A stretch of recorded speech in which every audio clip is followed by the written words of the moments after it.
Hi guys, welcome back to my channel, and yes, yet another reading vlog, but this one with a slight twist, because I need to start this one off with a small, tiny little confession.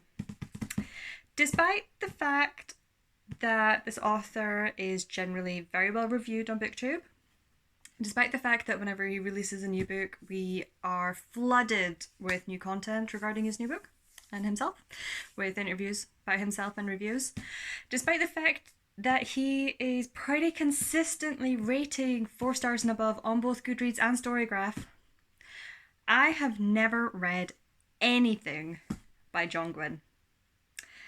I am that really awkward, mildly snobbish type of creature where when I see everybody raving about something, a book, TV show, whatever, there's a 50% chance I'm kind of going to go, I don't want to read it. And that is exactly what I did with John Gwynne. You have to excuse me, as always, my nose starts running as soon as I start filming. I'm just going with it now.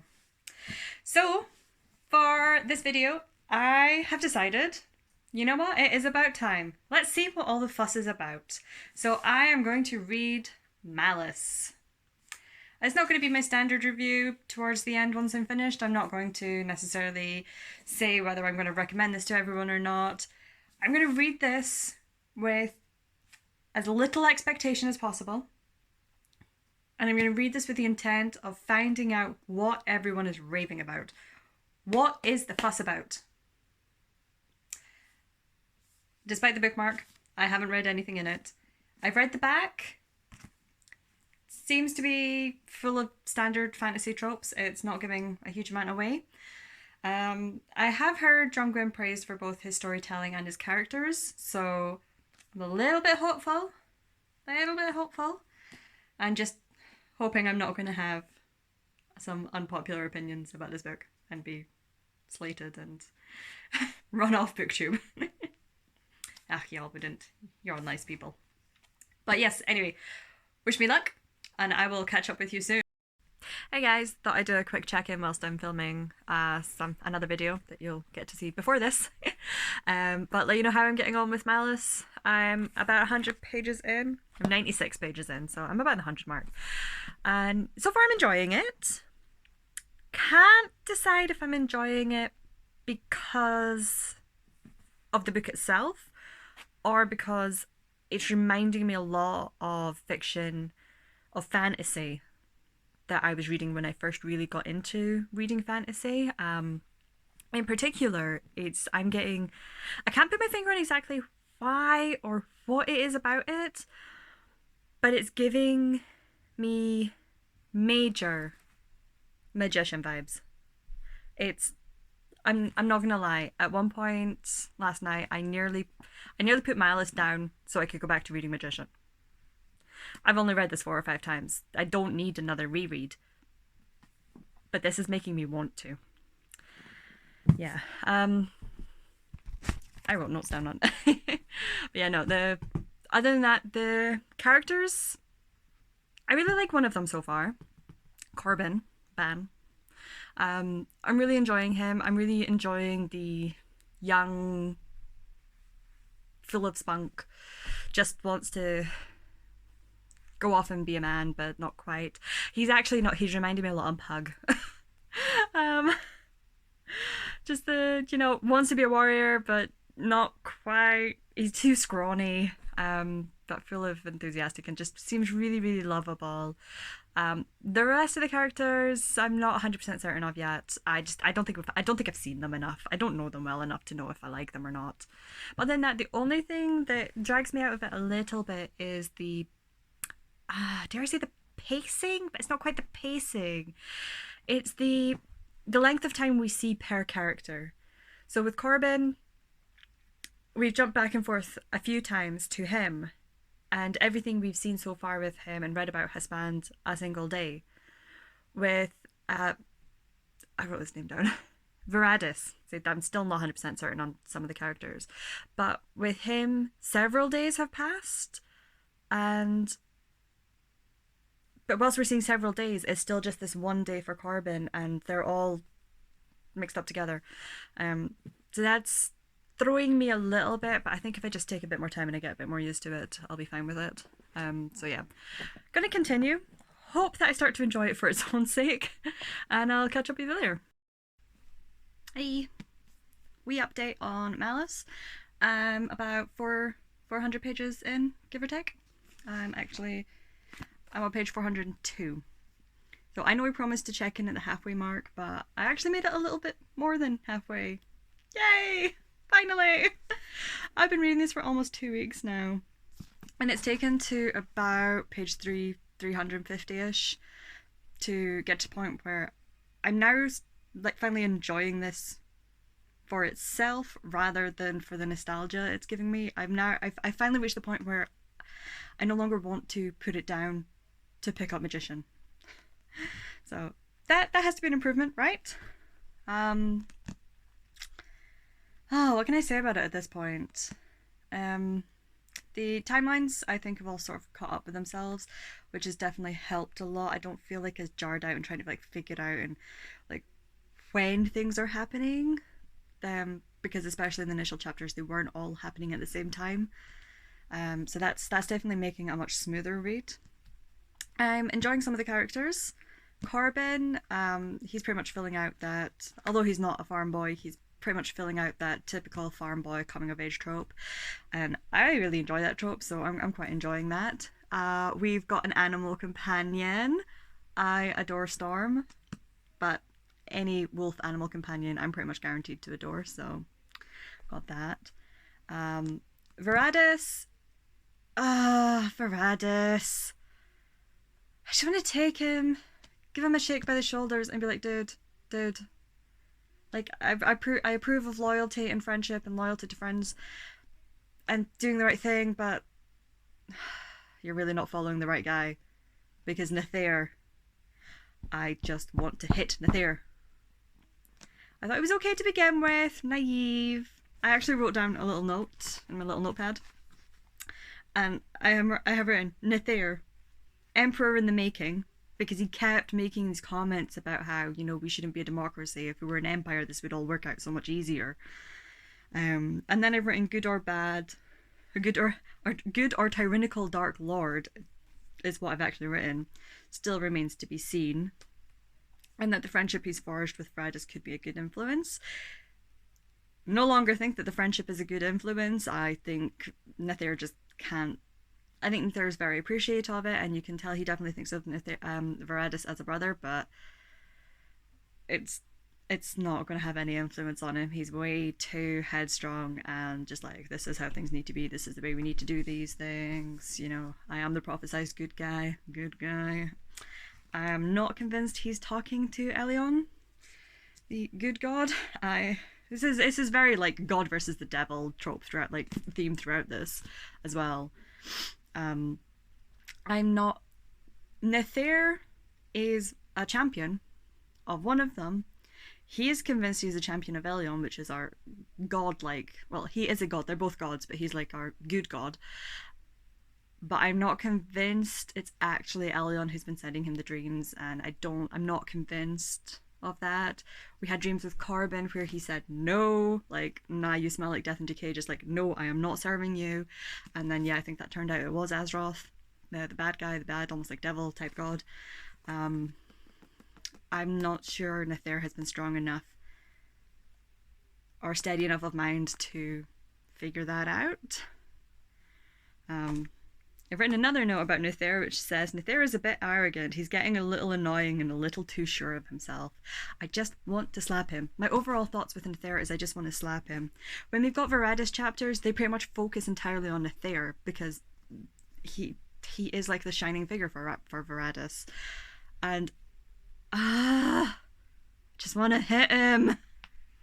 So I'm finding myself almost like trying to, I'm really bad at skim reading, but I'm almost like trying to skim read past these chapters so I can get back to like Nethair or Castell. I want more Castell. He has got so much potential character growth, and we've already seen some just in this like few smattering of chapters we get from him. The majority of the chapters are for Nethair. They're basically Nethair POVs, even though they're technically Varadis POVs. And Corbin. I adore Corbin. I don't adore Nethair, as we've now discussed.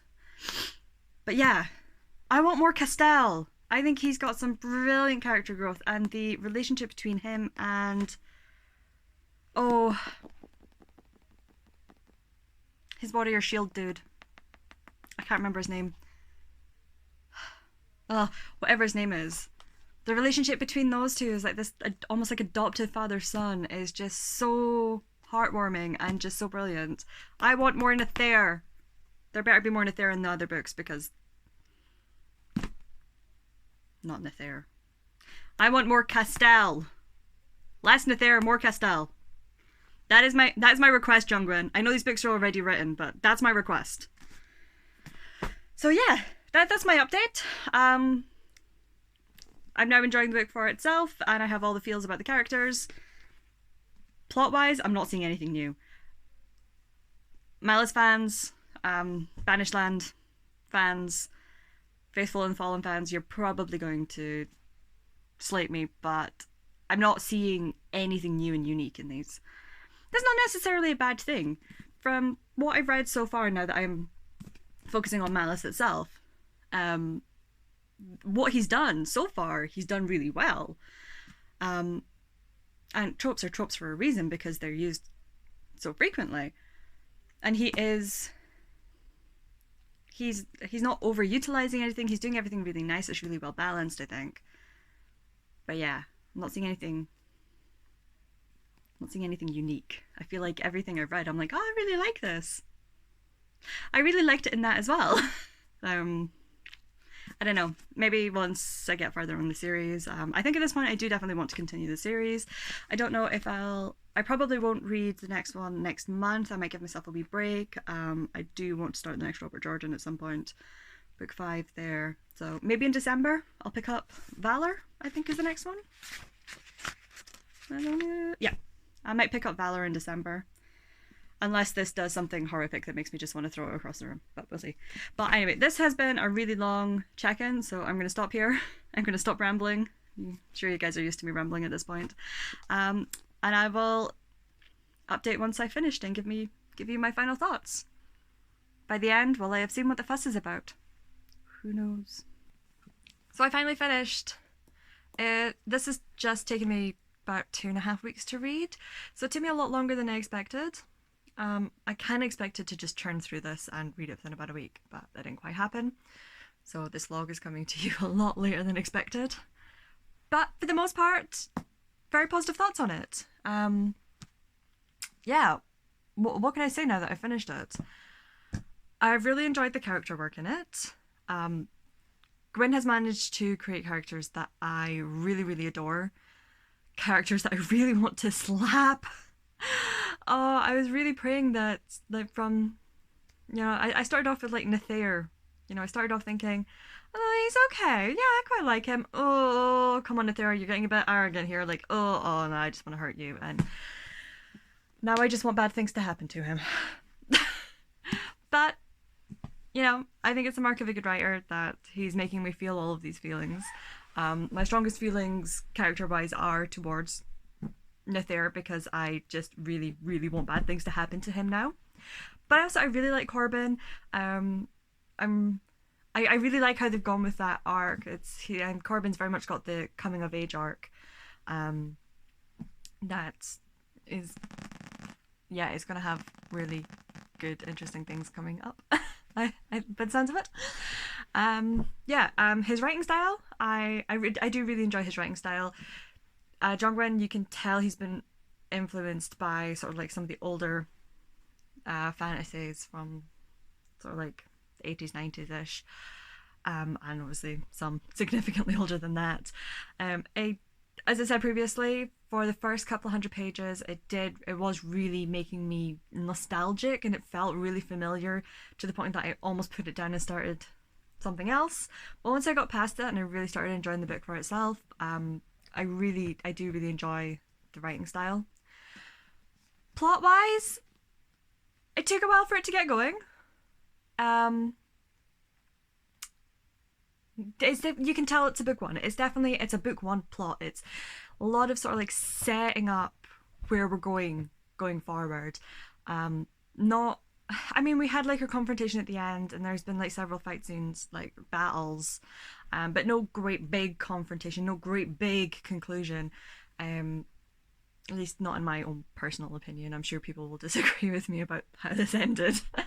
um, but yeah, it's definitely a book one, but he's ended it in such a way that I'm like, halfway through this book, I was on the fence if I wanted to continue the series, and now I can confirm I definitely want to continue this series.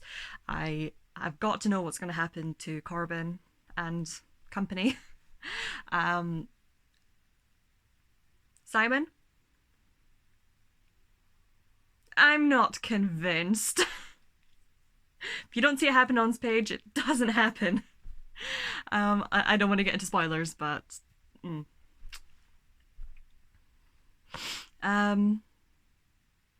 what was I saying? But yeah, I definitely want to continue as I'm invested enough in the characters now that I want good things to happen to the ones I like. I want bad things to happen to the ones I don't like, and I want to see more of the ones I didn't see enough of. Castell. I know this series is finished, but I'm still going to put that wee plea out there. John Gwynne, please, I want more Castell. There's not enough Castell. I think Castell's possibly my favourite character. Plot-wise, yeah, I was talking about plot, wasn't I? I don't think there's not much new. And I'm possibly going to get roasted by John Gwynne fans here now.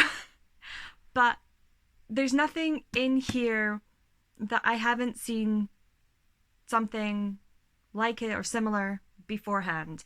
You know, we've got a chosen one trope. I do like how he's written that. I like that it's, you know, we've got our good god Elion's chosen one, we've got Astaroth's chosen one. We don't quite know. We think we know. We think we don't. We're fairly certain he's not. But we've got characters who think they know what's happening. They think they know who the chosen one is. I mean, there's some pretty heavy hints that we know who Elion's true chosen one is going to be. Curious about Astaroth's. Again, I don't think it's who it is. Who it's been hinted and assumed and heavily implied. I think he's put some major red herrings in there for us. I think we've got people being manipulated. I don't think we truly know who both our heroes are just yet. Champions are, because obviously only one of them's really a hero, one's a villain, isn't he? But yeah, we've got our chosen one, we've got our coming of age tropes, we've got different races, we've got battles between kingdoms, prejudice, vengeance, plots.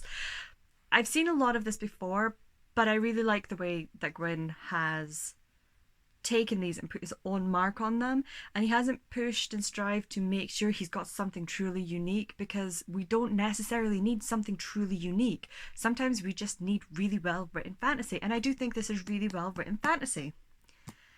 So, I've just said a whole bunch of positive things. And now I have to tell you that my rating is not that high. Which is not going to make any sense. So I've given this book 3.5. Now, given that I, having now finished this, have just said a whole bunch of really positive things, 3.5 feels really low. But I'll tell you why. Rating wise, I tend to work in half stars. I don't see the point in getting into quarter stars. That's way too complicated and way too nitpicky. I work in half stars. I cannot, in good conscience, give a book 4 stars or above when I found it as easy to put down as I did this. It took me 2.5 weeks. There were a couple of sittings where I read 100 pages plus. It should not have taken me 2.5 weeks to read this. Now, yeah, I did read a couple of books in between, but they almost always took priority.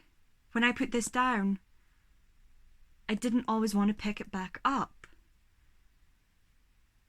So, and I did have a rocky start with this. It was almost too nostalgic for me. It was almost too familiar.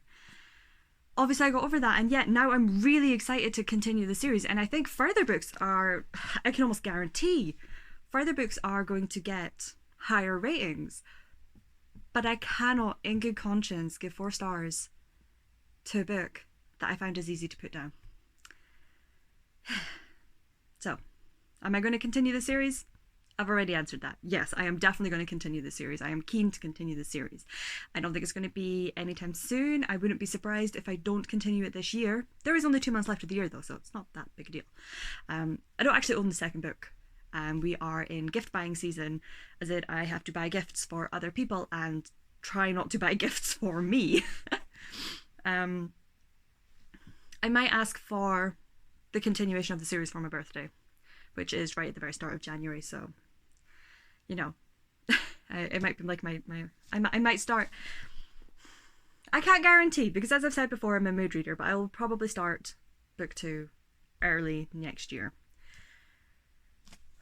Do I see what the fuss is about? Because that was the whole point of doing this blog, wasn't it? To figure out what all the fuss was about.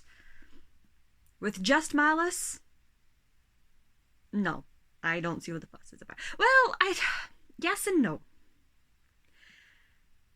For me, so far, no. But possibly, there's enough potential, and I'm excited enough about the rest of the series that by the time I finish the series, then yeah, I think I might see what the fuss is about. Just with Malice, no. I think if you really only read modern fantasy, and I can't say this definitively because I haven't read a huge amount of modern fantasy, it's something I'm working on, trying to read more, but I think if you've mostly just read modern fantasy and you haven't read a lot of sort of like older fantasy, then I can appreciate that this would feel quite new to you, and then yeah, I can definitely see how this would really be quite gripping, and wow, this is incredible. Because this is fantasy how I really enjoy it being written. So can I see what the fuss is about? No, but I think I could. I'm going to end it here before I absolutely roast myself and insult a whole bunch more John Gwynne fans than I probably already have.